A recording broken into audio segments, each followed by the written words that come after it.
दोस्तों, तकनीक के मामले में भारत आज नई नई ऊंचाइयों को छूता जा रहा है। भारत की बढ़ती ताकत कई देशों के लिए ईर्ष्या का कारण बन चुकी है, लेकिन कई देश भारत के साथ मिलकर काम भी करना चाहते हैं और भारत की प्रगति की सराहना कर रहे हैं। भारत की बढ़ती ताकत का अंदाजा आप इसी बात से लगा सकते हैं कि चांद के साउथ पोल पर लैंड करने वाला भारत दुनिया का पहला देश बन चुका है।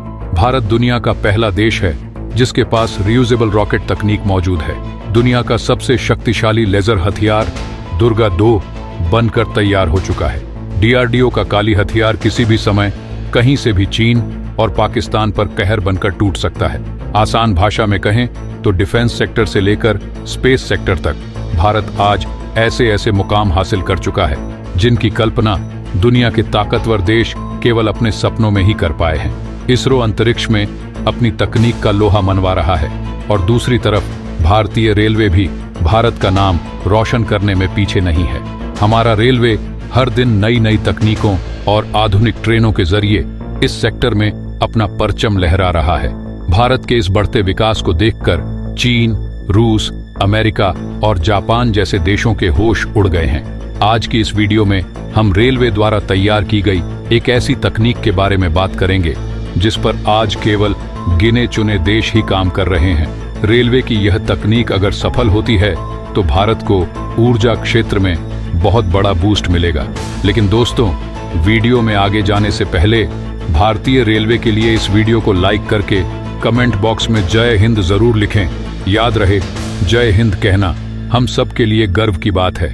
दरअसल दोस्तों, भारतीय रेलवे ने बिजली पैदा करने की एक नई तकनीक को विकसित कर लिया है।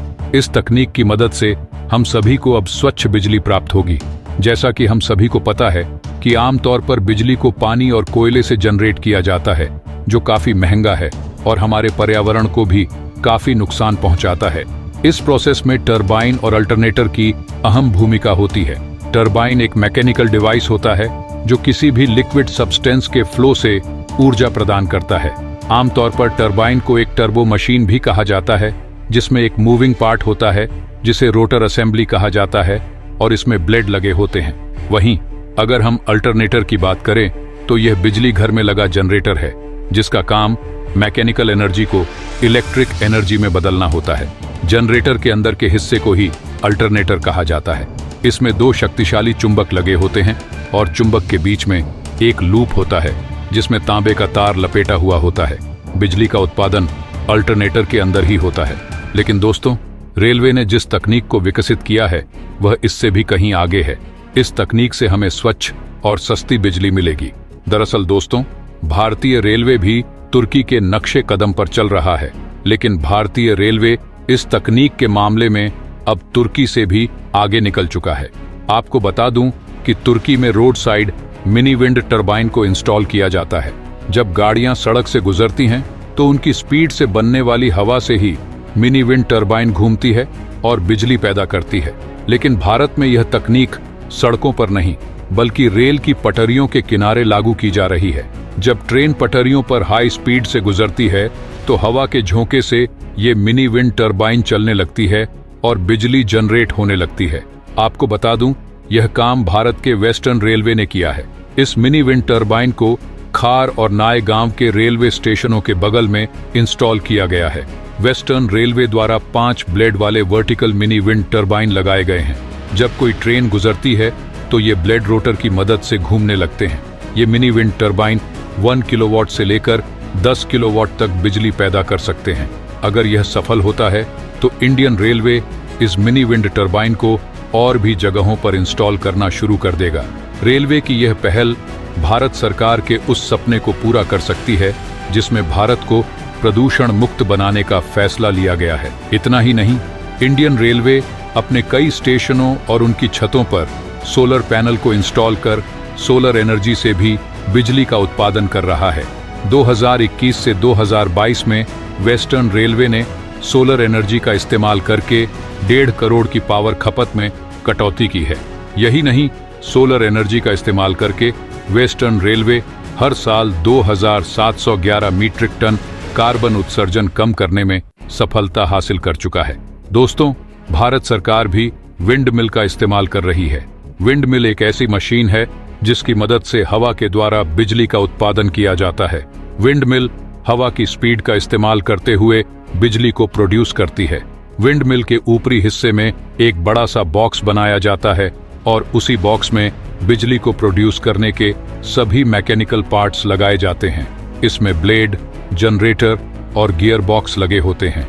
जब हवा चलती है तो विंड मिल के सबसे ऊपरी भाग पर लगे ब्लेड रोटर की मदद से घूमने लगते हैं। ये ब्लेड गियर बॉक्स से जुड़े होते हैं जो ब्लेड की स्पीड को बढ़ा देते हैं। यही गियर बॉक्स जनरेटर से जुड़ा होता है।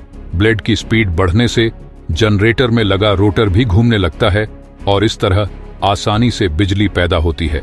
दोस्तों, आमतौर पर विंड मिल को बड़े पैमाने पर एक लाइन में लगाया जाता है ताकि हमारे इस्तेमाल के लिए पर्याप्त मात्रा में बिजली का उत्पादन हो सके।